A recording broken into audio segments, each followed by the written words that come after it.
الحمد لله نحمده ونستعينه ونستغفره ونؤمن به ونتوكل عليه ونعوذ بالله من شرور أنفسنا ومن سيئات أعمالنا من يهده الله فلا مضل له ومن يضلله فلا هادي له ونشهد أن لا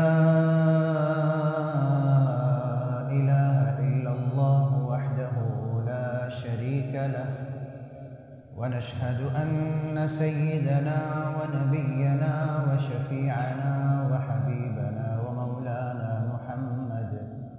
ومولانا محمدا عبده ورسوله أرسله بالحق بشيرا ونذيرا وداعيا إلى الله بإذنه وسراجا منيرا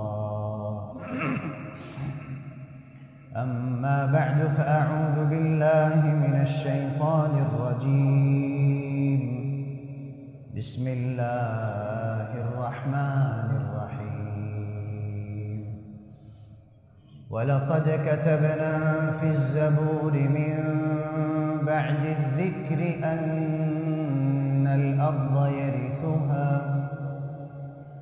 ولقد كتبنا في الزبور من بعد الذكر أن الأرض يرثها عبادي الصالحون إن في هذا لبلاغا لقوم عابدين وما أرسلناك إلا رحمة للعالمين آمنت بالله صدق الله مولانا العلي العظيم وصدق رسوله النبي الأمي الكريم ونحن على ذلك من الشاهدين والشاكرين والحمد لله رب العالمين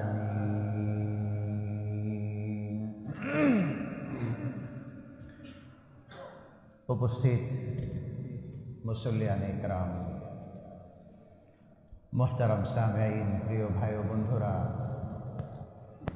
আল্লাহ পাক রব্বুল আলামিনের অশেষ মেহেরবানি অসংখ্য শুকরিয়া যিনি আমাদেরকে জুমাতুল মুবারকের নামাজ আদায়ের জন্য নির্ধারিত সময়ের আগেই মসজিদে হাজির হওয়ার তৌফিক দান করেছেন আলহামদুলিল্লাহ জুমাতুল মুবারকের নামাজ প্রতি সপ্তাহেই অত্যন্ত ফজিলতপূর্ণ একটি নামাজ আল্লাহ রাসূল সাল্লাল্লাহু আলাইহি ওয়াসাল্লাম বলেন মান গাসসালা ইয়াওমাল জুমআতি ওয়াগতাসালা ওয়া বাক্কারা ওয়াত্তাকারা ওয়া দানা মিনাল ইমামি ফাসতামা'a ওয়া লাম ইয়ালগু কানা লাহু বিকুল্লি খুতওয়াতিন আমালু সানাতিন আজরু সিয়ামিহা ওয়া কিয়ামিহা রাওয়াহু আবু দাউদ শরীফের হাদিস জনাবে মুহাম্মদুর রাসূলুল্লাহ সাল্লাল্লাহু আলাইহি ওয়াসাল্লাম ইরশাদ করেন যে ব্যক্তি জুমার দিন খুব সকালে ঘুম থেকে উঠল উত্তম রূপে গোসল করল পায়ে হেঁটে মসজিদে গেল আগে আগে মসজিদে চলে গেল ইমামের নিকটবর্তী হয়ে বসল অহেতুক কোনো কাজ করল না মানে এত মনোযোগী হয়ে সে খুতবা শ্রবণ করল যে তার পাশের লোক কি করছে এটা দেখার তার সময় নেই এতটা সে মনোযোগী হাদিসে পাকের মধ্যে আসছে তোমার পাশের লোক যদি নড়াচড়া করে আর তুমি বলো এই চুপ করো ফাকাদ লাগাউতা তুমি অহেতুক কাজ করেছো মানে জুমার দিন খুতবায় যে আলোচনা হয় এবং আমাদের দেশে জুমার মূল আনুষ্ঠানিকতার পূর্বে বাংলায় যে আলোচনা হয় এটা এতটাই গুরুত্বপূর্ণ যে একজন মানুষ এই পরিমাণ মনোযোগী হবে কথার মধ্যে এই পরিমাণ কথার গভীরে চলে যাবে যে তার পাশের লোক কি করছে এতটুকু বোঝার তার সময় নেই হাদিসে পাকের মধ্যে রাসূলুল্লাহ সাল্লাল্লাহু আলাইহি ওয়াসাল্লাম বলেন ইমামের নিকটবর্তী হয়ে বসবে, মনোযোগ সহকারে খুতবা শুনবে, এতে কোনো অহেতুক কোনো কাজ সে করবে না। জুমার নামাজ আদায় করতে আসার প্রতি কদমে, প্রতি ফুটস্টেপ, একবার না, কারো যদি 1000 কদম লাগে, 1000 ফুটস্টেপ লাগে, তো আল্লাহ বেহিসাব সওয়াবের মালিক, তাকে 1000 সওয়াবে দিবেন। কিন্তু সওয়াবটা অনেক বড়। কি সওয়াব? আমালু সানাতিন আজরু সিয়ামিহা ওয়া কিয়ামিহা, 1 বৎসর নফল রোজা এবং 1 বৎসর নফল ইবাদতের সওয়াব প্রতি ফুটস্টেপে হবে। তার মানে যদি 1000 ফুটস্টেপ লাগে, তাহলে সে 1000 বছরের সওয়াব পাবে। যে ইবাদতের যত বড় ফজিলত, সেই ইবাদতটাকে তত গুরুত্বের সাথে করতে হয়। অনেক বড় ফজিলতের কাজ, কিন্তু আমি আমার মতো চলি। আমি চিন্তা করলাম যে আমি তো 1000 ফুটস্টেপ দিয়ে 1000 কদম চলে তো আমি চলে আসছি মসজিদে, অতএব মসজিদে বসে থাকলে না হবে, কিন্তু ওই হওয়া হবে না যেটা আমার আপনার থেকে আল্লাহ পাক রব্বুল আলামিনের চাওয়া। এই জন্য জুমাতুল মুবারাকের নামাজ আদায় করতে যখন আমরা আসব, ওই গুরুত্ব সহকারে আসব, যেন আমার প্রত্যেকটা কদম যেন আমার আমল নামার পাল্লাটাকে ভারী করে দেয়। আল্লাহ পাক আমাদেরকে ওই গুরুত্বের সাথে আসার তৌফিক দান করে। সাথে সাথে আমাদের দেশে জুমার মূল আনুষ্ঠানিকতার পূর্বে বাংলাতে আলোচনা হয়। সাহাবা ইকরামের জমানায় এরকম হতো। আপনারা জানেন, আগে তো মদিনা মুনাওয়ারাতে আশপাশে যারা বসবাস করতেন, তাদের চলাচলের জন্য গাড়ির ব্যবস্থা ছিল না, ট্রান্সপোর্ট ছিল না। এখন যেরকম সুন্দর ট্রান্সপোর্ট হয়ে গেছে, বাস, গভর্নমেন্ট বাস চলে, ওই বাসে মুয়াসালাতের বাস ধরে কেউ চলে আসলো মসজিদে নববীতে নামাজ পড়ার জন্য। আগে এই সুযোগ সুবিধা ছিল না, আগে আগে চলে আসতো সবাই। আপনারা যেরকম অনেক আগে এসে বসে আছেন। তখন আমিরুল মুমিনিন হযরত ওমর ইবনুল খাত্তাব রাদিয়াল্লাহু আনহু, উনি হযরত তামিমে দারি রাদিয়াল্লাহু আনহুকে নির্দেশ দিয়ে রেখেছিলেন, অর্ডার, রুল করে রেখেছিলেন যে আমি যতক্ষণ পর্যন্ত বের না হব, মুসলিম জনসমাগম যারা মসজিদে উপস্থিত হয়ে গেছে তাদেরকে দ্বীনি কথা বলা শুরু হয়ে যায়। কে বলবে? তামিমে দারি রাদিয়াল্লাহু আনহুর দায়িত্বটা ছিল। সেজন্য আমরা আরবিতে খুতবা দেই, এর আগে আবার ওই ধারাবাহিকতায় আমরা ওই আলোচনাটাকেই বাংলাতে সবার সামনে উপস্থাপন করার চেষ্টা করি। এটা গতানুগতিক আলোচনা না, বরং বলতে হবে এটা একটা ক্লাস, সাপ্তাহিক একটা ক্লাস, যেখানে পুরো সমাজের লোকেরা এক কাতারে বসে কাঁধে কাঁধ মিলিয়ে দ্বীনি দিক নির্দেশনা গ্রহণ করে এখান থেকে আবার 1 সপ্তাহের জন্য বের হবে ইনশাআল্লাহ। এই গুরুত্বের সাথে এই ক্লাসগুলোর মধ্যে অ্যাটেন্ড করতে হবে, তাহলে এর থেকে আমি উপকৃত হতে পারবো। নতুবা দেখা যাবে যে সপ্তাহের পুরো ক্লান্তির ঘুম এখানে বসে হচ্ছে। সপ্তাহে যে অফিসে গিয়েছিলাম, ব্যবসায়িক কেন্দ্রে ছিলাম, ওই ঘুমগুলো এখানে কাজ করছে, বসে বসে ঝিমোচ্ছি না। আমি এখানে ঝিমানোর জন্য আসি নাই, আমি এখানে সওয়াব হাসিল করার জন্য এসেছি এবং আমার জীবনের দিক নির্দেশনা এখান থেকে নেওয়ার জন্য এসেছি। আল্লাহ পাক সকলকে তৌফিক দান করে। আমি ইনশাআল্লাহ আজকে যে বিষয়টা নিয়ে আলোচনা করতে চাই, বর্তমান প্রেক্ষাপটের সাথে যে আয়াতটি তেলাওয়াত করেছি, সূরা আম্বিয়া এর 103, 4, 5 তিনটি আয়াত তেলাওয়াত করেছি। তো এই আয়াতকে কেন্দ্র করে বর্তমান প্রেক্ষাপটের সাথে রিলেট করে আমি চাই বড় ছোট, বয়স্ক, যুবক, পুরুষ, মহিলা, যাদের কান পর্যন্তই আমাদের এই আওয়াজটা পৌঁছছে, প্রত্যেকের যেন অন্তরের দরজায় যেন একটা কড়াঘাত হয়। আজকের আলোচ্য বিষয় সেটা হচ্ছে, আমরা বাংলাদেশ জন্ম থেকে যে ধারা চলছে, আজকে আমরা যে মাসে আছি এই মাসটা হচ্ছে বিজয়ের মাস, এবং আজকে হচ্ছে 13ই ডিসেম্বর, আর 3 দিন পরে হবে 16ই ডিসেম্বর। তো 16ই ডিসেম্বর মূলক কোনো আলোচনা না, বাকি বিজয় এবং স্বাধীনতা কেন্দ্রিক আলোচনা করতে চাই। সেটা কি? সেটা হলো যে যেই স্বাধীনতার জন্য আমরা আমাদের পূর্বপুরুষ জান কোরবান করেছেন, যেই স্বাধীনতা অর্জনের জন্য হাজার হাজার লক্ষ লক্ষ মা বোনেরা বিধবা হয়েছেন, যেই স্বাধীনতা অর্জনের জন্য অকাতরে মানুষ নিজের প্রাণ বিসর্জন দিয়েছেন 1971 সনে, এবং এর পরবর্তী যেই স্বাধীনতা অর্জনের জন্য 2024 সনে জুলাই এবং আগস্টের আন্দোলনে শত শত সহস্রাধিক যুবকেরা নিজেদের তরতাজা প্রাণ, তরতাজা রক্ত যেই স্বাধীনতা অর্জনের জন্য বিসর্জন দিয়েছে। প্রশ্ন হচ্ছে, we have done all the efforts, আমাদের যত সাধ্য ছিল, যা কিছু ছিল আমরা সব করেছি, কিন্তু প্রশ্ন হচ্ছে আমরা কি সেই স্বাধীনতা অর্জন করতে পেরেছি?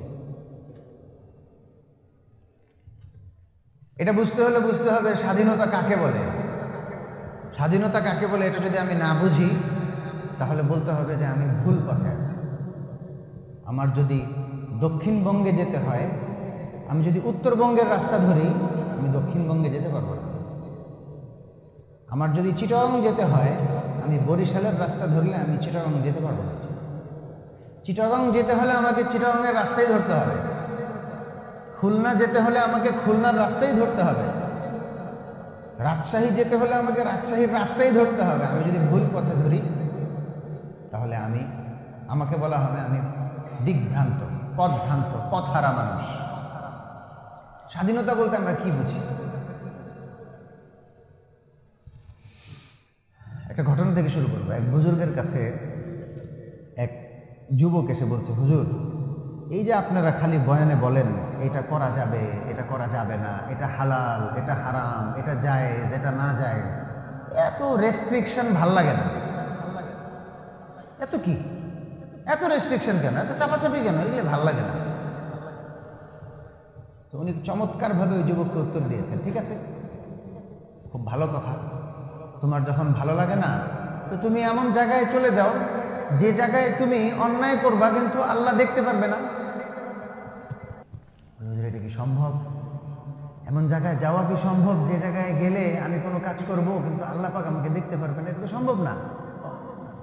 আচ্ছা ঠিক আছে, তাহলে এমন জায়গায় যাও যে জায়গায় গিয়ে তুমি অপরাধ করবা কিন্তু আল্লাহ পাক তোমাকে ধরতে পারবেন না। এটাও তো সম্ভব না। আমি তো এমন পৃথিবীতে, জমিনে, এই মহা আকাশে, এই ইউনিভার্সে, এই জগৎ সমূহের মধ্যে আমরা বলি না আলহামদুলিল্লাহি রাব্বিল আলামিন। আলামিন হচ্ছে আলামের বহুবচন। আলাম শব্দের অর্থ হচ্ছে একটা বিশ্ব জগৎ, আর এটা এর আল্লাহ পাক এর বহুবচন ব্যবহার করেছেন, মানে অনেকগুলো বিশ্ব জগৎ। It's not one universe, there are multiple universe, হাজারো ইউনিভার্স, এখানে মহাকাশ, মহাবিশ্ব এই শূন্যের মধ্যে আছে। তুমি কোথায় যাবে? আল্লাহর কোন জায়গা থেকে এমন জায়গা আছে যেখানে আমি বের করতে পারবো যে it's escape zone from Allah? There is no way, no escape zone. পালানোর কোনো জায়গা নাই। তো বুজুর্গ বলছেন, পালানোর যদি কোনো জায়গা না থাকে তাহলে এটাই তো ভালো, তুমি তার কাছে নিজেকে সমর্পণ করে দাও। সারেন্ডার ইয়োরসেলফ, নিজেকে তুমি আত্মসমর্পণ করে দাও আল্লাহ পাক রব্বুল আলামিনের কাছে। তার মানে হচ্ছে মানুষ যখন আল্লাহর সৃষ্টি, কেমন সৃষ্টি, এটা কোনো জেনারেটর না যে ইংল্যান্ডের একটা কোম্পানি কিছু পার্টস বানিয়েছে, একটা ব্লোয়ার বানিয়েছে, একটা মেশিন বানিয়েছে, কতগুলি জিনিসকে অ্যাসেম্বল করেছে, এখন এটা চালু করলে জেনারেটর চলে না। আল্লাহ এই মানুষকে রুট থেকে সৃষ্টি করেছেন, তার শরীরের প্রত্যেকটা ধাতুকে সৃষ্টি করেছেন। তার বডির প্রত্যেকটা এলিমেন্টকে সৃষ্টি করেছেন, তার ভেইনগুলোকে তিনি নিখুঁতভাবে জোড়া দিয়েছেন, তার রক্ত কিভাবে চলবে, কিভাবে পাম্প হবে, কিভাবে কিডনি পরিশোধন করবে, কিভাবে ব্রেন সবকিছু বুঝবে। অবজারভেবল না ব্রেন, মেধা দেখা যাচ্ছে না কিন্তু মেধা কাজ করবে, রাগ দেখা যাচ্ছে না ওই রাগ কাজ করবে, তার আনন্দ দেখা যাচ্ছে না ওই আনন্দ কাজ করবে, দুঃখ দেখা যাচ্ছে না ওই দুঃখ কাজ করবে। He is the best designer, সুনিপুণভাবে ডিজাইন করেছেন, বের হওয়া যাবে না এখান থেকে। এত সুন্দরভাবে উনি বানিয়েছেন। আর আপনি আমি চিন্তা করবো যে আল্লাহ পাক যিনি আমাকে গোড়া থেকে একদম মানে আমার বাবা যে খাবার খেয়েছিলেন, যে খাবার থেকে তার পিঠে বীর্য হয়েছিল, আমার মা যে খাবার খেয়েছিলেন, যে শুক্রাণু ডিম্বাণুর যে প্রসেস তৈরি হয়েছিল, এটা কে বানিয়েছেন? আল্লাহ বানিয়েছেন। ওই আল্লাহ থেকে কেউ পালাতে পারে না, কেউ পালাতে পারবে না। ইটস কোয়াইট ইম্পসিবল, সম্ভব না ওই আল্লাহর বলয় থেকে বের হওয়া। যে ব্যক্তি এখান থেকে বের হইতে চাবে সে অন্য পথে আছে, সে ভুল পথে আছে। এই পথে কখনো কেউ গন্তব্যে পৌঁছতে পারে না। ওই বুজুর্গ বলছেন, তাহলে এটাই ভালো না যে তুমি নিজেকে আল্লাহর কাছে সারেন্ডার করে দাও। আপনি আমি স্বাধীনতা বলতে কি বুঝছি? কি স্বাধীনতা চাই আমরা বলেন তো? কি স্বাধীনতা চাই? আল্লাহ আমি স্বাধীন মতো মরতে চাই, যখন আমার মনে চাবে তখন আমি মরব। আল্লাহ আমার যখন ইচ্ছা হবে তখন আমি চাবো, এখন আমার মোটা হতে মন চেয়েছে আমি মোটা হয়ে যাবো, এখন আমার মন চেয়েছে আমি একটু স্লিম হয়ে যাবো তখন স্লিম হয়ে যাবো, এখন আমার মন চেয়েছে আমি একটু 10 ফিট লম্বা হইতে চাই তা লম্বা হয়ে যাবো, এখন আমার মন চেয়েছে আমি 3 ফুট হয়ে যেতে চাই 3 ফুট হয়ে যাবো। ন, মানুষের হাতে বহুত কিছু নাই, বললেই লম্বা হতে পারবে না। 5 ফুটের মানুষ বললেই 10 ফিট হতে পারবে না। হ্যাঁ, 50 কেজির মানুষ বললেই 150 কেজি ওজন হতে পারবে না। আর 150 কেজি মানুষ চাইলেই 70 কেজিতে আসতে পারবে না। এত সোজা না, এত সোজা না।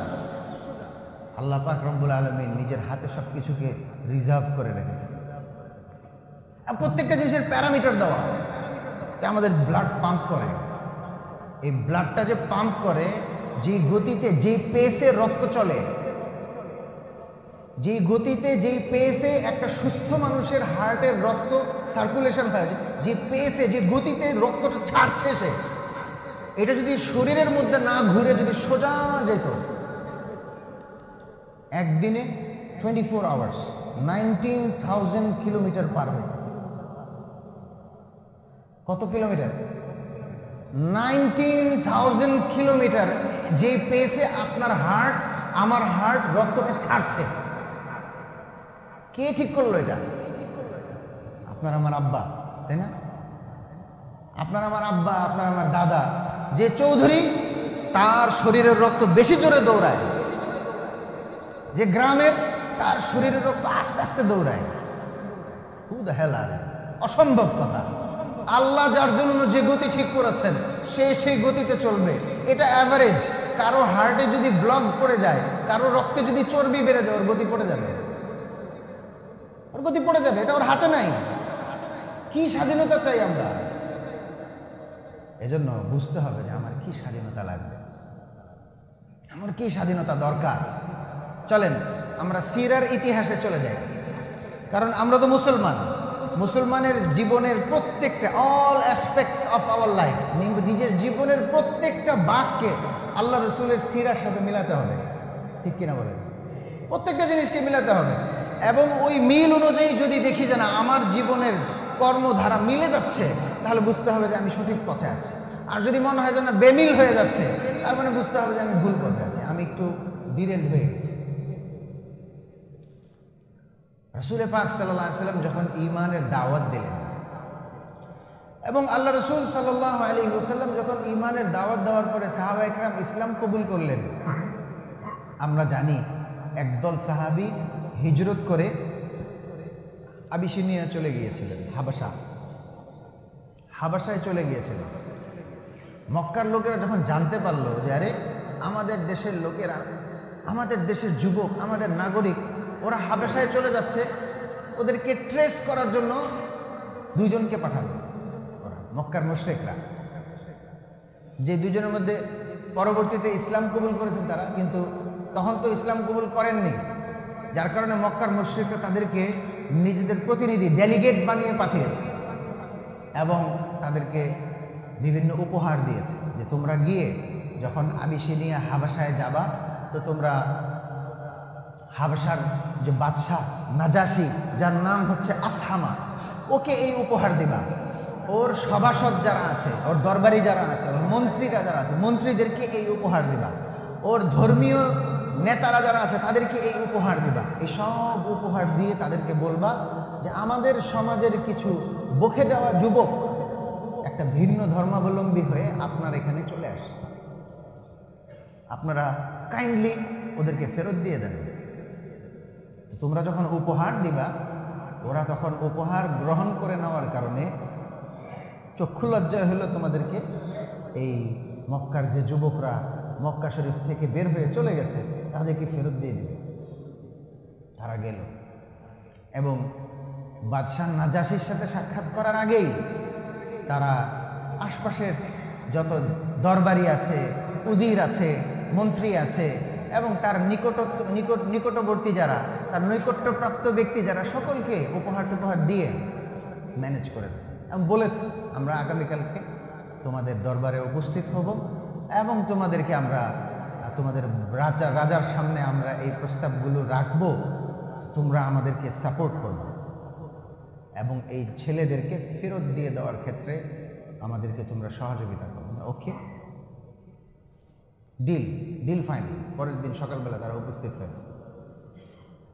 বাদশাহ নাজাসি পুরা বক্তব্য শুনলেন এবং দেখেন যে তার দরবারিরাও সমর্থন করছে।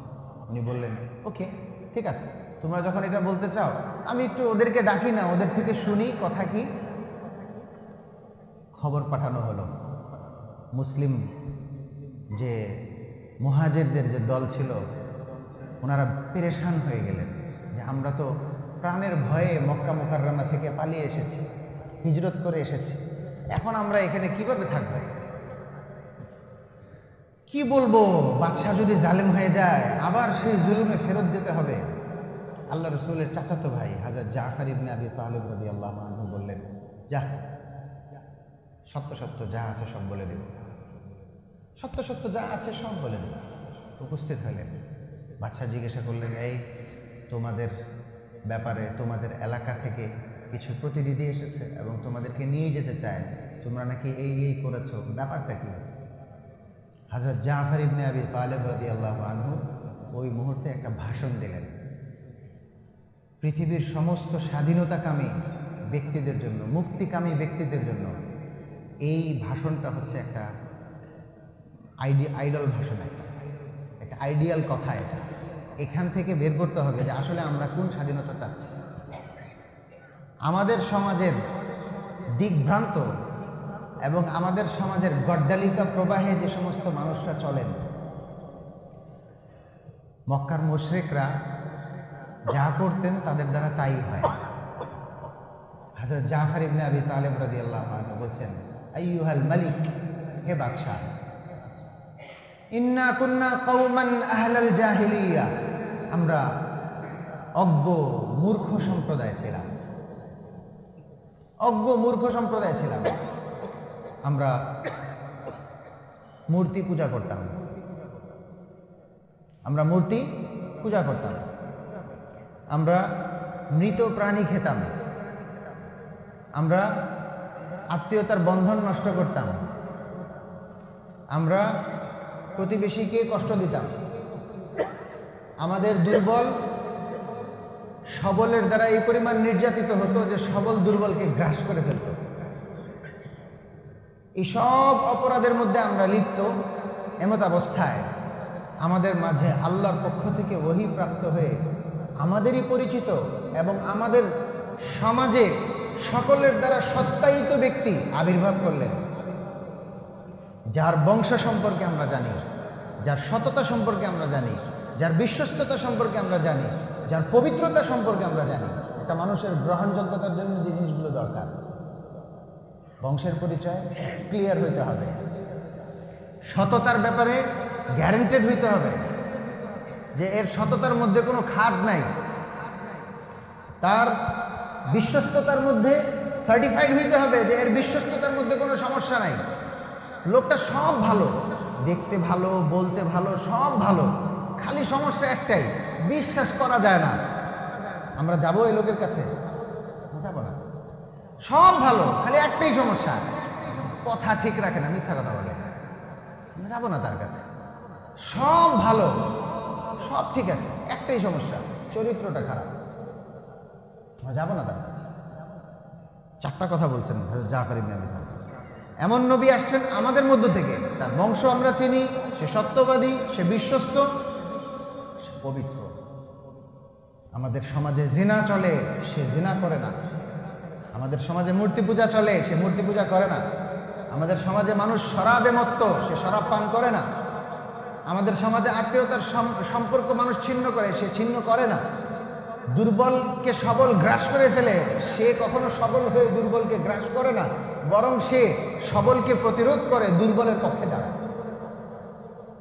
কথার অপোজিট মিনিং এটাই।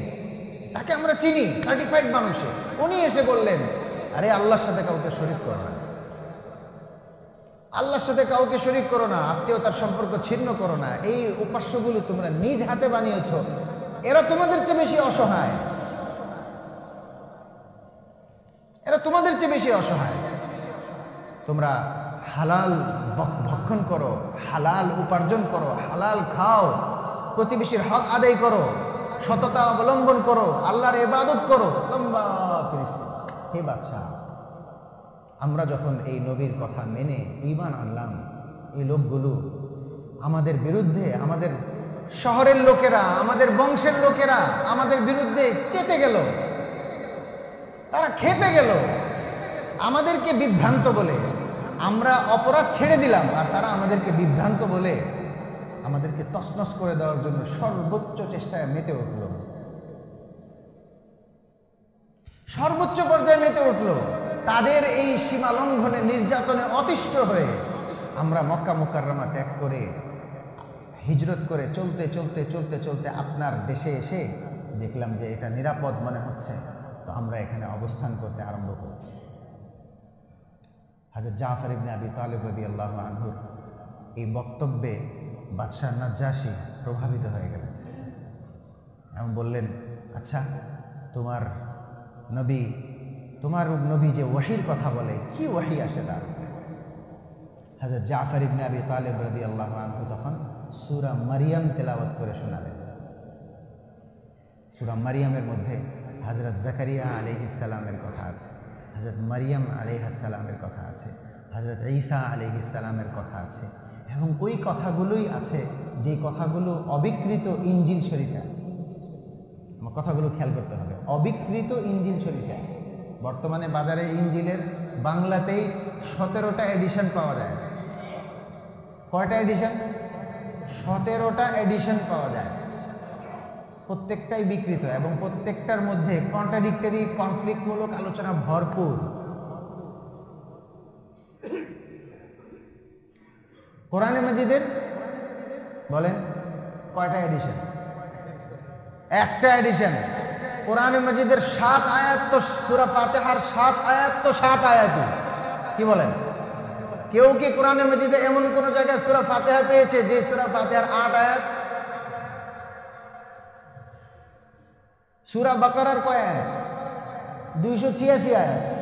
কেউ কি কোরআনে মাজিদের মধ্যে এরকম সূরা বাকারা হাজির করতে পেরেছে যে 286টা না 285টা আয়াত, অথবা 285 না 287টা আয়াত? প্রত্যেকটা নুক্তা, প্রত্যেকটা অক্ষর, প্রত্যেকটা ওয়ার্ড, অ্যালফাবেট, প্রত্যেকটা রেকর্ডে একটা 19-20 হবে। বড় কারো নড়াচড়া করা লাগবে না, ছোট্ট একটা বাচ্চা দাঁড়িয়ে বলে ভুল করেছেন। আল্লাহ পাক এইভাবে এটাকে সংরক্ষণ করেছেন। তো বাদশাহ নাজাশী প্রভাবিত হয়ে বললেন, ঠিক আছে তোমরা থাকতে থাকো। যে ঘটনাটা, যে এই ঘটনা থেকে যে জিনিসটা আমি ফোকাস করতে চাচ্ছি, স্বাধীনতা বলতে মুক্তিকামী আমাদের দেশের বিভিন্ন ধর্মভ্রষ্ট লোকেরা যা যা করতে চায়, মক্কার মুশরিকরা তো তাই করত। তারা মদ পান করত, তারা হত্যা করতে দ্বিধাবোধ করতো না, ডাকাতি করতে দ্বিধাবোধ করতো না, যুদ্ধ করতে দ্বিধাবোধ করতো না, সম্পর্ক ছিন্ন করতে দ্বিধাবোধ করতো না, হেন কোনো অপরাধ নাই তারা করতো না, এবং এটা করতে তারা দ্বিধাবোধ করতো না। তার মানে কি? তার মানে হচ্ছে এই দুনিয়ার বুকে যদি কোনো ব্যক্তি এই ধরনের অনিয়মগুলোকে অবলম্বন করে যদি স্বাধীনতা নিশ্চিত করতে চায়, প্রকৃত অর্থে সে স্বাধীন না, বরং সে শয়তান এবং নফসের গোলাম। শয়তান এবং নফসের গোলাম। আমরা স্বাধীনতা অর্জন করেছি 1971 সনে, আবার আমরা স্বাধীনতা অর্জন করেছি 2024-এর জুলাই আগস্টের আন্দোলনে। প্রশ্ন হচ্ছে, আদৌ কি আমরা স্বাধীন? গত 54-53 বছরে আমরা দেখেছি যে আল্লাহর আইন বলতে গিয়ে একজন মানুষ জুলুমের শিকার হয়ে যাচ্ছে।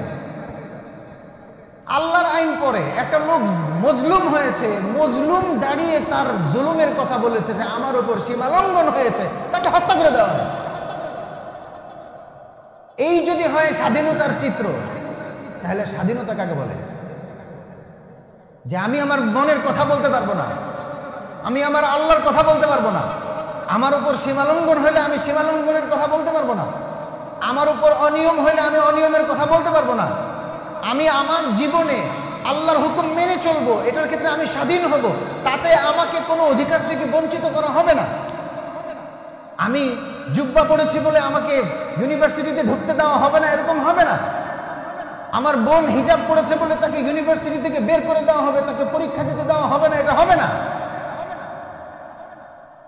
উচিত তো ছিল এটা যে সে একজন নাগরিক, সে একজন সম্ভ্রান্ত, সে একজন পবিত্র, সে তার পবিত্রতাকে নিশ্চিত করার জন্য আল্লাহর হুকুম মানতে গিয়ে সে রিলিজিয়াস প্র্যাকটিসগুলো সে করছে, সে এই দায়বদ্ধতাগুলো মেনে সে চলছে, সে যখন মানতে চাচ্ছে তাকে তার মানার অধিকার দেওয়া হোক। এটাই তো স্বাধীনতা। নাকি এটা স্বাধীনতা যে আমরা পছন্দ করি তুমি হিজাব ছাড়া থাকবা, তুমি হিজাব পরে আসছো কেন, বের হও? বলেন কোনটা স্বাধীনতা? এটা কি স্বাধীনতা বলে নাকি? বুঝতে হবে। আমরা 1971 সনে 16ই ডিসেম্বরের বিজয়ের মাধ্যমে বাংলাদেশের একটা মানচিত্রে স্বাধীনতা অর্জন করেছি। পৃথিবীর একটা গ্লোবের মধ্যে, এই পুরা গ্লোবের মধ্যে আমাদের মানচিত্র এসেছে, reserve for Republic of Bangladesh. Bangladesh গণপ্রজাতন্ত্রী বাংলাদেশের লোকদের জন্য এই মানচিত্রটা নির্ধারণ করা হয়েছে। এটাই আমরা অর্জন করতে পেরেছি। এরপরের স্বাধীনতা কি বলেন? আমরা স্বাধীনতা বলতে মনে করি আমার রোডঘাট উন্নয়ন হবে, আমার মেট্রো রেল লেগে যাবে, আমার বিদ্যুৎ নিরবিচ্ছিন্ন থাকবে, আমার দেশের অট্টালিকাগত উন্নয়ন হবে, কাঠামোগত উন্নয়ন হবে। কশ্চিনকালেও এটাকে স্বাধীনতা বলে না। রাসূল পাক সাল্লাল্লাহু আলাইহি ওয়াসাল্লাম সারা পৃথিবীব্যাপী, আমি যে আয়াতটি তেলাওয়াত করেছি, শেষ আয়াত যেটা ছিল, ওয়ামা আরসালনাকা ইল্লা রাহমাতাল লিল আলামিন, আপনাকে পুরো পৃথিবীর মানুষের জন্য রহমত হিসেবে পাঠানো হয়েছে। রহমত কি রহমত? হযরত রিবঈ ইবনে আমির রাদিয়াল্লাহু আনহু, উমর ইবনুল খাত্তাব রাদিয়াল্লাহু আনহুর জামানায় যখন সাদ ইবনে আবি ওয়াক্কাস রাদিয়াল্লাহু আনহু ইরানি সাম্রাজ্যকে তছনছ করে দিচ্ছেন, জুলুমের সাম্রাজ্যকে, বৈষম্যের সাম্রাজ্যকে তছনছ করে দিচ্ছেন, তখন চূড়ান্ত মোকাবেলা এবং যুদ্ধ কাদেসিয়া প্রান্তরে হয়েছিল, যেখানে ইরানের কিসরা সম্রাটের জগৎ বিখ্যাত সেনাপতি রুস্তম নিজের সৈন্যবাহিনী নিয়ে এসেছিল। ওই রুস্তমের সাথে রাষ্ট্রীয় সাক্ষাতের জন্য হযরত সাদ ইবনে আবি ওয়াক্কাস রাদিয়াল্লাহু আনহু হযরত রিবঈ ইবনে আমির রাদিয়াল্লাহু আনহুকে পাঠিয়েছিলেন। রিবঈ ইবনে আমির রাদিয়াল্লাহু আনহু যখন ওখানে পৌঁছলেন, তো হযরত রিবঈ ইবনে আমির রাদিয়াল্লাহু আনহুকে রুস্তম জিজ্ঞাসা করছে, ব্যাপারটা কি? তোমরা তো কাপড় চোপড় পরতে জানতা না, তোমরা পায়ে জুতা পরতে জানতা না, তোমাদের মধ্যে কোনো সভ্যতা ছিল না, কোনো কিছু ছিল না, এখন কি হইল যে তোমরা সারা পৃথিবীব্যাপী এরকম একটা আন্দোলন, একটা বৈপ্লবিক পরিবর্তন আনার জন্য মরিয়া হয়ে উঠেছ? ব্যাপারটা কি? What is the matter? হযরত রিবঈ ইবনে আমির রাদিয়াল্লাহু আনহু ঐতিহাসিক উত্তর দিয়েছেন, এটাই হওয়া উচিত ছিল স্বাধীনতার মূল স্লোগান। কি বলেছেন? আতাইনা লিনুখরিজাল ইবাদ মিন ইবাদাতিল ইবাদ ইলা ইবাদাতি রাব্বিল ইবাদ। আমরা মানুষকে মানুষের দাসত্ব থেকে বের করে আল্লাহর দাসত্বের দিকে নিয়ে যাওয়ার জন্য এসেছি। মানুষ যতক্ষণ পর্যন্ত মানুষের দাসত্বে চলবে, ট্রেন্ডকে ফলো করে চলবে। আপনারা মনে করেন যে আমরা মনে করি যে আমরা যে ফ্যাশনগুলো অবলম্বন করি, আমাদের যে ফ্যাশনগুলো, এইটা সম্পূর্ণরূপে প্রি প্ল্যান্ড মানুষের ট্রেন্ড, মানুষের তৈরি করা ডিজাইন। যে এখন উইন্টার, বাংলাদেশের শীতকাল, তো এই শীতকালে কি ডিজাইন ছাড়তে হবে, একটা নায়কের গায়ে, একটা নায়িকার গায়ে, সে মহিলা হয়েও নিজেকে পণ্য বানিয়ে ছেড়ে দিয়েছে, ওটা পরিয়ে দিয়েছি, মানুষের সামনে এসেছে, আর মানুষ হু হু করে ওই কাপড় কেনা শুরু করে দিয়েছে, ওই চুলের স্টাইল রাখা শুরু করে দিয়েছে, ওরকম জুতা পরতে শুরু করেছে, ওরকম স্টাইলে কথা বলা শুরু করে দিয়েছে। এটা একটা ট্রেন্ড যেটা মানুষ তৈরি করেছে মানুষের গড্ডালিকাকে কন্ট্রোল করার জন্য। আমরা স্বাধীন হয়েছি 53 বছর পার হয়ে গেছে, 53 years plus, but still we are not independent. কেন? কারণ আপনার শিক্ষা কারিকুলামে আপনি মুসলমান, কিন্তু আপনি আপনার শিক্ষা কারিকুলামের মধ্যে কোন রকমের কোন আল্লাহ পর্যন্ত পৌঁছা। আমি চাই আমার সন্তানটা যেন এই কারিকুলামের মধ্যে থেকে পড়ালেখার মাধ্যমে সাইড কিছু এমন পড়ালেখা করবে যেটার মাধ্যমে সে আল্লাহ পর্যন্ত পৌঁছবে। সম্ভব না।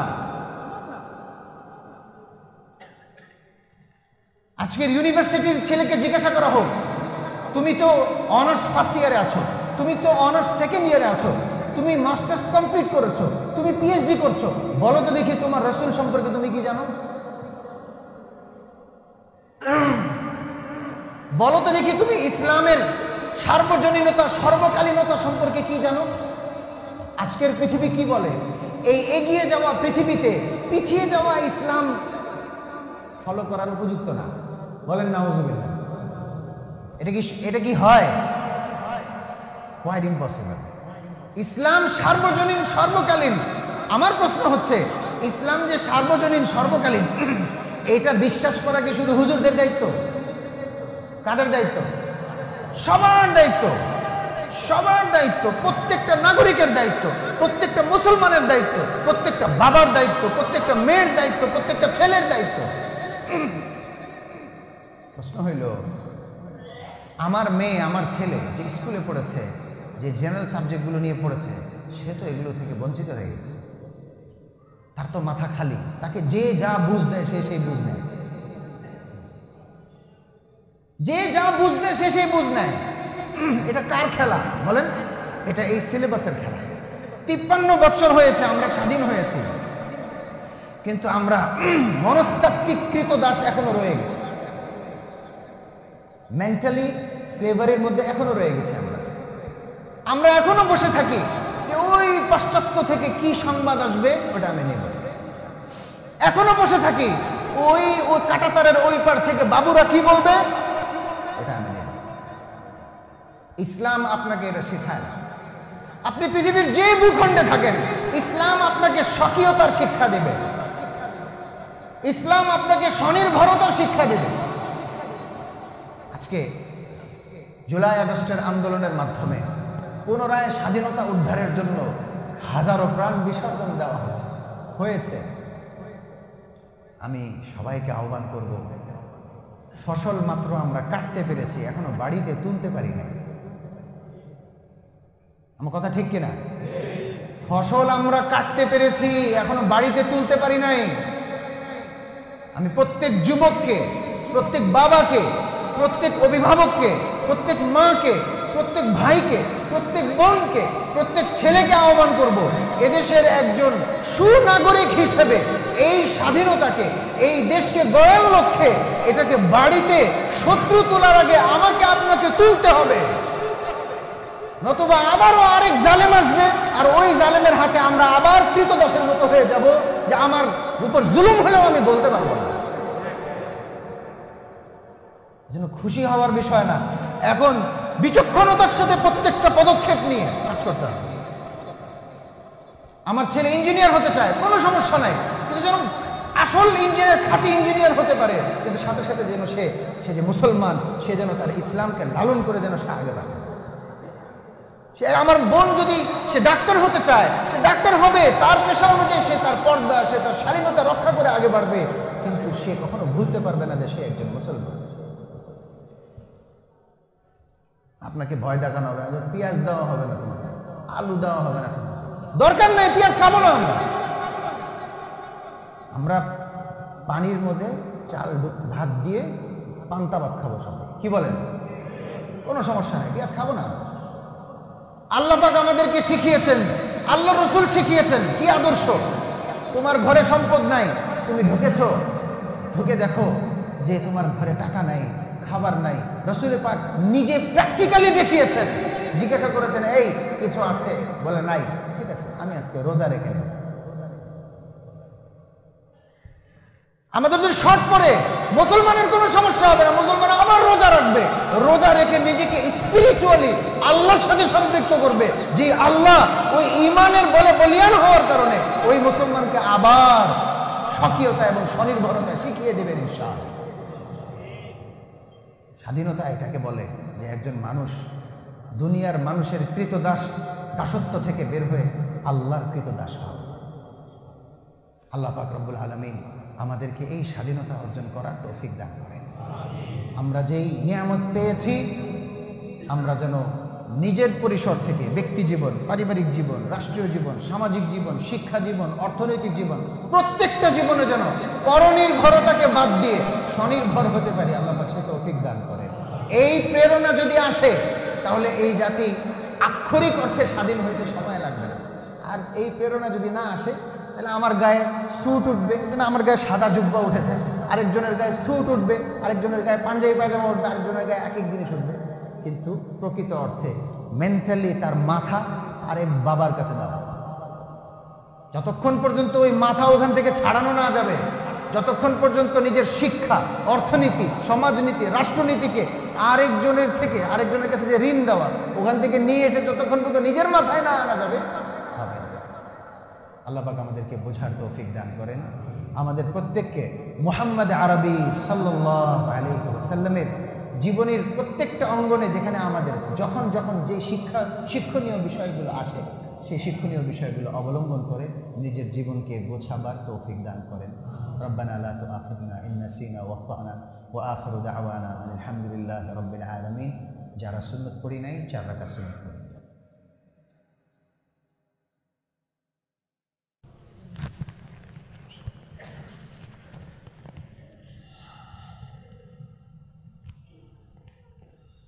إن الحمد لله نحمده ونستعينه ونستغفره ونؤمن به ونتوكل عليه ونعوذ بالله تعالى من شرور أنفسنا وسيئات أعمالنا. من يهده الله فلا مضل له ومن يضلله فلا هادي له. ونشهد أن لا إله إلا الله وحده لا شريك له جل عن الشبيه والمثيل والكفء والنظير. ونشهد أن سيدنا ونبينا محمدًا عبده ورسوله وصفيه وخليله وأمينه على وحيه الذي بلغ إلينا الرسالة وأدى الأمانة ونصح الأمة وكشف الله به الغمة وجاهد في سبيل الله حق جهاده حتى أتاه اليقين. فصلوات ربي وسلامه عليه وعلى آله الطيبين الطاهرين وصحابته الغر الميامين، ما اتصلت عين بنظر ووعت أذن بخبر وسلم تسليما كثيرا كثيرا. أما بعد، فأوصيكم أيها الناس ونفسي بتقوى الله عز وجل. فاتقوا الله رحمكم الله، واتقوا الله ما استطعتم، لا يكلف الله نفسا إلا وسعها. واعلموا أن التقوى ملاك الحسنات، فمن لا تقوى له في هذه الحياة الدنيا لا سعادة له في الدنيا ولا نجاة له في الآخرة. والسعيد من راقب الله وأحسن تعامله مع ربه، والكيس من دان نفسه وعمل لما بعد الموت، والعاجز من أتبع نفسه هواها وتمنى على الله الأماني. عباد الله، اعلموا أن الحرية الأصلية والحرية الأصيلة موكل ومبتن على امتثال أوامر الله تبارك وتعالى واجتناب نواهيه. فإنه لا مفر للعبد من قدر الله وقدرته، فإنه لا مفر للعبد من قدر الله وقدرته. فالأليق والأجدر للعبد أن يسلم نفسه لطاعة الله تبارك وتعالى، كما هو كان محنة لأصحاب النبي صلى الله عليه وسلم. فقد ورد عن ربعي بن عامر رضي الله عنه أنه لما قابل رستم فقال: أتينا لنخرج العباد من عبادة العباد إلى عبادة رب العباد، فاعبدوا ربكم فإنكم ستقومون أمام ربكم وسيحاسبكم عن جميع أعمالكم وآلائه عليكم ونعمائه لديكم. يقول الله تبارك وتعالى: ولقد كتبنا في الزبور من بعد الذكر أن الأرض يرثها عبادي الصالحون. بارك الله لي ولكم في القرآن العظيم، ونفعني وإياكم بالآيات منه والذكر الحكيم. أقول ما تسمعون وأستغفر الله لي ولكم ولسائر المسلمين من كل ذنب وخطيئة، فاستغفروه إنه هو الغفور الرحيم.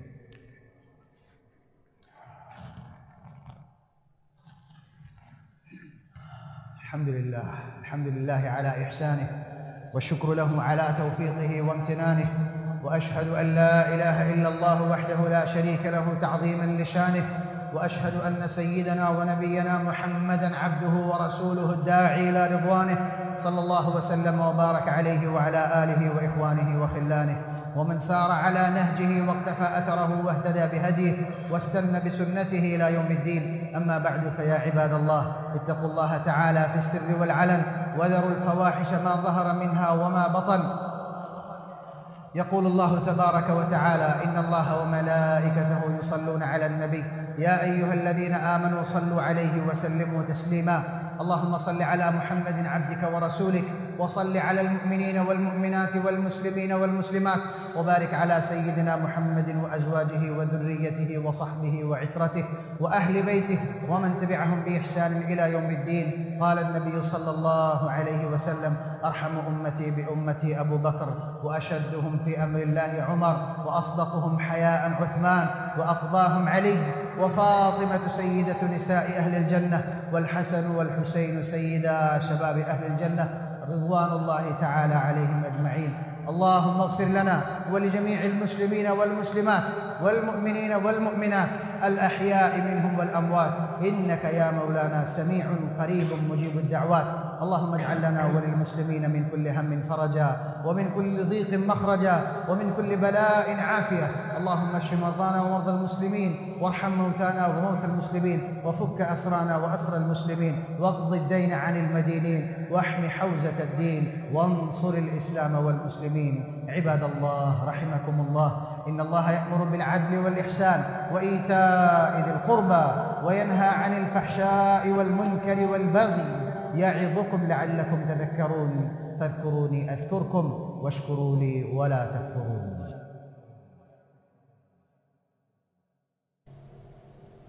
الله أكبر.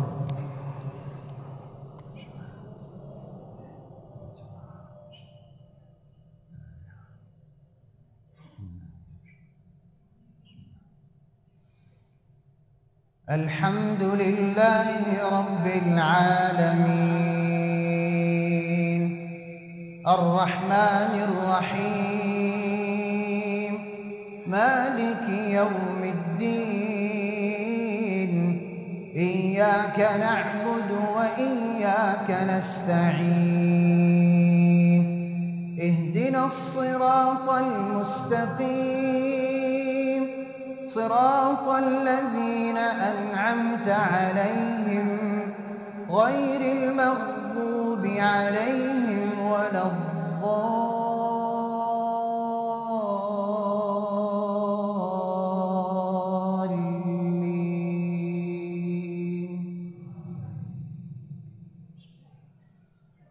سبح اسم ربك الأعلى الذي خلق فسوى، والذي قدر فهدى، والذي أخرج المرعى فجعله غثاء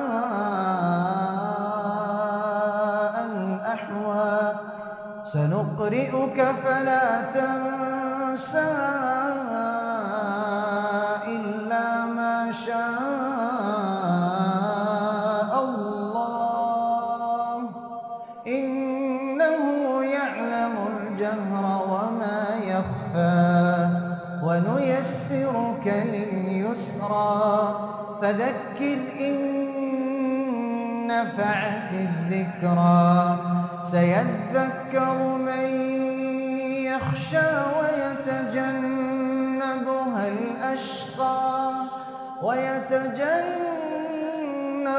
الأشقى الذي يصلى النار الكبرى ثم لا يموت فيها ولا يحيا قد أفلح من تزكى وذكر اسم ربه فصلى بل تؤثرون الحياة الدنيا والآخرة خير وأبقى إن هذا لفي الصحف الأولى صحف إبراهيم وموسى.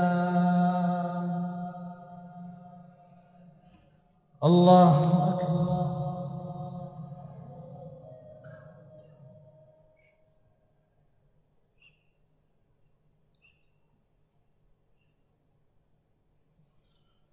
سمع الله لمن حمده.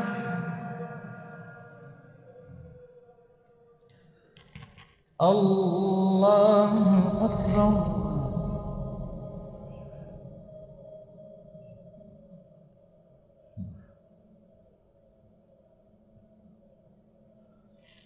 الله أكبر.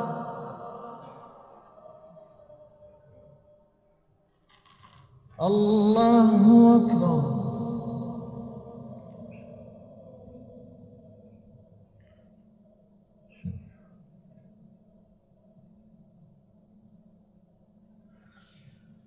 الله أكبر.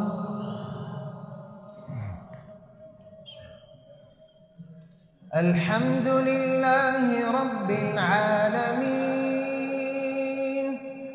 الرحمن الرحيم مالك يوم الدين إياك نعبد وإياك نستعين اهدنا الصراط المستقيم صراط الذين أنعمت عليهم غير المغضوب عليهم ولا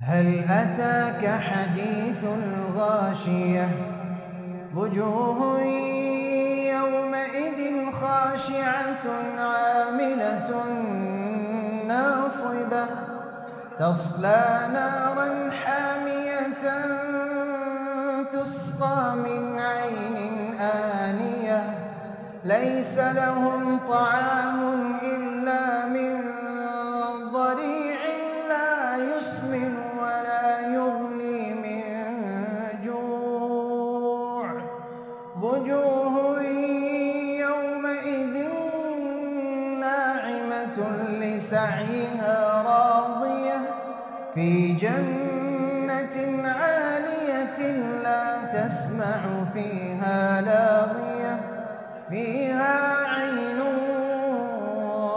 جارية فيها سرر مرفوعة وأكواب موضوعة ونمارق مصفوفة وزرابي مبثوثة أفلا ينظرون إلى الإبل كيف خلقت وإلى السماء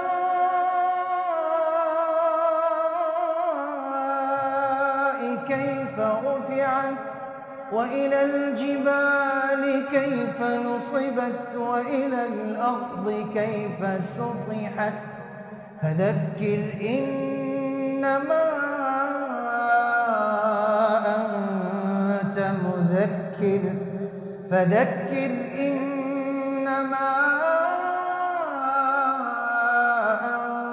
أنت مذكر لست عليهم بمسيطر إلا من تولى وكفر فيعذبه الله العذاب الأكبر إن إلينا إيابهم ثم إن علينا حسابهم الله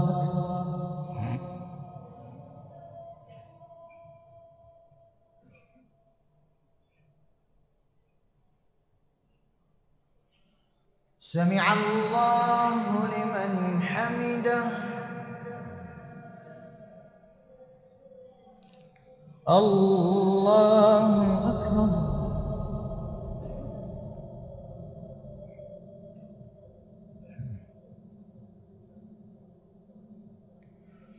الله أكبر الله أكبر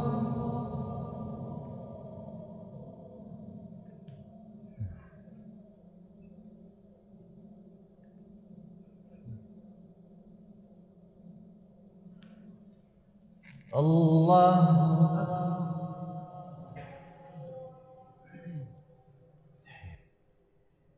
السلام عليكم ورحمة الله السلام عليكم ورحمة الله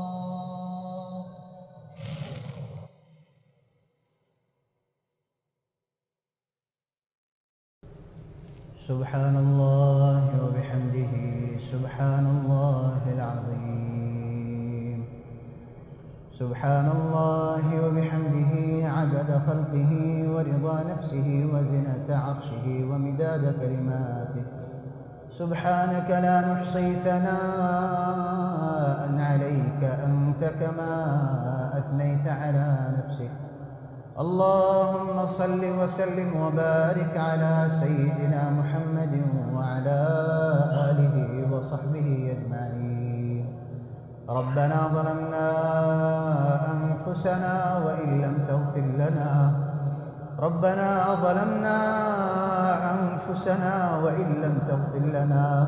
وإن لم تغفر لنا وترحمنا لنكونن من الخاسرين إلهي يا أرحم الراحمين يا ذا الغفور الودود يا ذا الجلال والإكرام يا حي يا قيوم برحمتك نستغيث اے مولا پاک জুমাতুল মুবারকের নামাজ আদায় করে আপনার গুনাহগার বান্দা আমরা আয় আল্লাহ আমরা গুনাহগার আমরা খাতাকার আমরা সিয়াকার আপনার শাহী দরবারে আমরা ভিখারির বেশে হাত তুলেছি আয় আল্লাহ দুনিয়ার কারো কাছে আমরা এইভাবে হাত পাতি না আমরা শুধু আপনার কাছে এইভাবে হাত পাতি কারণ আপনি আমাদের রব আপনি আমাদের স্রষ্টা আপনার হুকুমে দুনিয়াতে এসেছি না জানি কখন আপনার হুকুম হয়ে যাবে দুনিয়া থেকে চলে যেতে হবে আয় মাওলা পাক আয় আল্লাহ আপনি বলেছেন দুনিয়াতে থাকতে থাকতে গুনাহগুলো থেকে পরিষ্কার হয়ে আইসো আয় আল্লাহ আমরা গুনাহের ঝুলি নিয়ে গুনাহের বোঝা নিয়ে আয় আল্লাহ মাগফিরাতের ঝুলি নিয়ে আপনার শাহী দরবারে হাত উঠিয়েছি আল্লাহ আমাদের প্রত্যেককে আপনি মাফ করে দেন আমাদের সগীরা কবিরা ছোট বড় ইচ্ছায় অনিচ্ছায় প্রকাশ্যে গোপনে যত গুনাহ করেছি আমরা প্রাপ্ত বয়স্ক হওয়া থেকে নিয়ে আজ পর্যন্ত সমস্ত গুনাহ থেকে তওবা করছি মাওলা মেহেরবানি করে আপনি আমাদের সবাইকে মাফ করে দেন আয় আল্লাহ আমাদের টুটাফাটা নেক আমলগুলোকে আপনি কবুল করে নেন এর ভুল ত্রুটিগুলোকে আপনি মাফ করে দেন আয় আল্লাহ আমাদের মরহুম বাবা মা যাদের বাবা মা দুনিয়া থেকে চলে গেছেন তাদের মরহুম বাবা মাদেরকে মাগফিরাত নসিব করেন। আয় আল্লাহ, যাদের বাবা মা হায়াতে আছেন তাদেরকে সুস্থ দীর্ঘ জীবন নসিব করেন। আয় আল্লাহ, আমাদের ভাই বোনদেরকে মাফ করে দেন, আমাদের আত্মীয় স্বজনদেরকে মাফ করে দেন, আমাদের পাড়া প্রতিবেশীদেরকে মাফ করে দেন, সারা পৃথিবীর সমস্ত মুসলমানদেরকে মাফ করে দেন। আয় আল্লাহ, মুসলমানদের অনেক গুনাহ হয়ে গেছে, মুসলমানদের অনেক গুনাহ হয়ে গেছে। আয় আল্লাহ, আপনার সহযোগিতা অনেক দেরিতে আসছে। আয় আল্লাহ, আমরা বড় দুর্বল, আমরা বড় কমজোর। আপনি পরীক্ষা নিলে আমরা ফেল হয়ে যাব।